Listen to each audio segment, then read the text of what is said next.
اگه تا چند ماه دیگه میخوای آزمون PT بدی و هنوز دسترسی به سوالات کاملش نداری، این 3 سایت رو بهت معرفی میکنم. آخریش از همه مهمتر. اول از همه و مهمترینشون سایت اپیونی هست. epiuni.com یکی از مهمترین سایت هایی که بچه‌هایی که میخوان PT بدن از اون استفاده میکنن، به خاطر اینکه هم نمونه سوالات فراوان داره، همین که شما میتونید در واقع کتاب‌های لغت رو از اونجا دانلود بکنید بخونید و همچنین ماک تست بدید. البته یادتون باشه که برای بعضی از دسترسی‌ها حتما باید اکانت VIP رو داشته باشید. یه سایت دیگه‌ای که میخوام بهت معرفی بکنم اسمش OnePT هست به آدرس onept.com.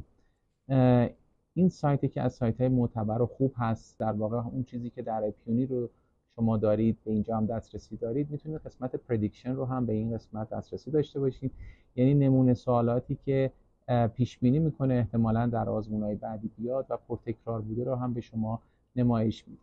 سایت آخری که بهت معرفی میکنم عنوانش هست alphapt.com، یکی از سایت بسیار خوبی که اون هم میتونید دسترسی داشته باشید به بسیاری از سوالات، نمونه سوالات، پیش بینی ها و ماک تست ها. در نظر داشته باشید که همه اینا سایت ها دسترسی های کامل رو باید اکانتشون رو بخرید و در واقع خرید اکانت ها هم از طریق سایت های معتبر ایرانی میتونید انجام بدید، یا اگر کسی رو خارج از کشور دارید که کارت مستر، ویزا و یا کارت های دیگه رو داشته باشن میتونن برای شما خریداری بکنن.